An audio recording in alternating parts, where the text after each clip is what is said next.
Well, I was working really hard on my jiu-jitsu too because lately I've been doing like a lot of striking since I moved to California. Tino Yama is like a pretty good striking base, and also we have like 10 planet jiu-jitsu. So in my last two fights, I was been fighting a lot in the stand-up. So I knew it, like not me, my coaches knew that this guy is going to be trying to put me down. So I was just trying to keep the fight stand up, but he's a strong grappler. So as soon as he put me in that position, I grabbed the Kimura, and I feel I almost got it when I moved him, but he have good grappling. And then when he finally put me down, he made the basic mistake. He let his arms on the way, so I just go for it. We always drill like over and over, so and I just feel I'm getting better in every fight. And I'll be on Monday on the gym just looking the fight and see what I can better. Like I really want to get up to the top, and I want to give to my country a champion someday. So I'm working on that. You fought two Brits in the UK, a Mexican in Mexico, and now you fought Brian Kelleher in Long Like, Island. Is this I'm a used thing to now? this right already. Like at the beginning it was kind of weird, like being fighting in people's hometowns, all the crowd booing to me. I was like, hey, fuck that, everybody kind of like me. I'm a funny guy and these guys are booing me. But at the end of the day, when the cage is locked, there's no more feelings, there's nothing out there. So I just feel like, not it's not ready now, but someday my dream is to headline a car in Ecuador. So it's going to be my time to receive some love. But at the end of the day, the fans know I'm putting in some work and I will do big things for the sport.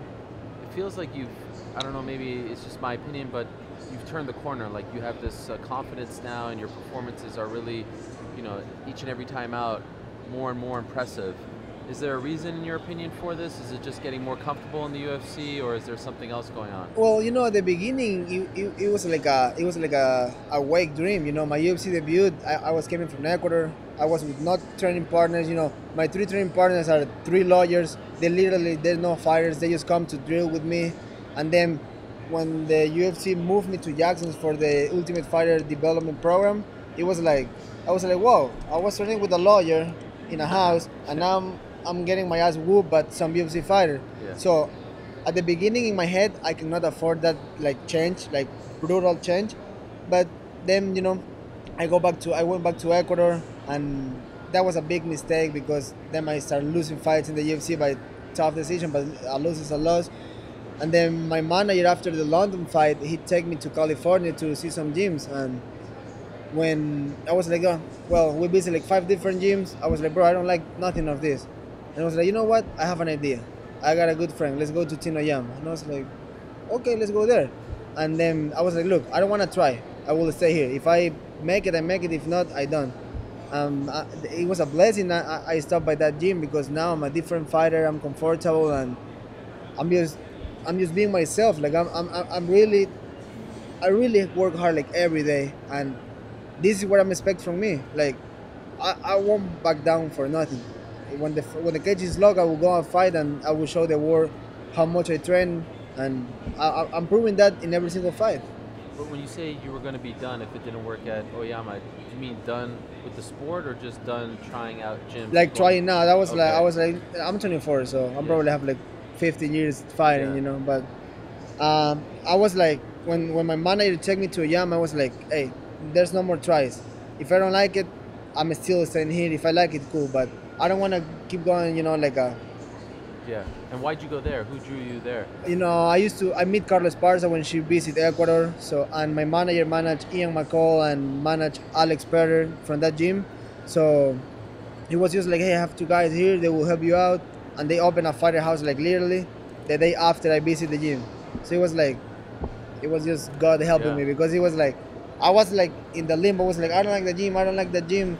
And finally, when I visit Oyama, I just feel like home. Everybody was cool. Calling Oyama, told me like, hey, if you're down, I'm down. So I was like, I don't need to listen more from a coach. So he will help me out. And now 10 Planet and Tino Yama is a fusion. So I have two badass coaches on my back, and I'm complete. And did you move your family to California? Yeah, right after. So I came to California right after my London fight. That was like March 2015, and I stayed the whole year in California by myself. Wow. So I tell my wife, look, it's going to be tough. You will hate this, but let me fight the fight, let me win the fight, and then I bring you. And after 8 months of training, non-stop, just getting better because I was a kind of, I was a hard worker with low level because where I was before. So I fought in Australia. I finally get that win, and I bring my wife and my family, and then we're a happy family again. Like, it was really tough moments, but now we're together, and that's why I'm pushing myself like no matter what, because I know that people need me. My dad is not here anymore. Her mom is not here anymore. So there's no how we can go eat on Sundays when we don't have money. Yeah. So it's like I gotta work hard now for providing my family, and that's what I was expecting from me today. Provide for my family. And how is your daughter doing?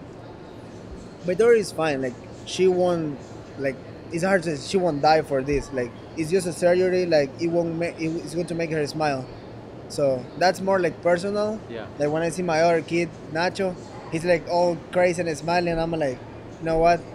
I want your daughter doing that too. But it's at the end of the day, it's something like stupidly expensive.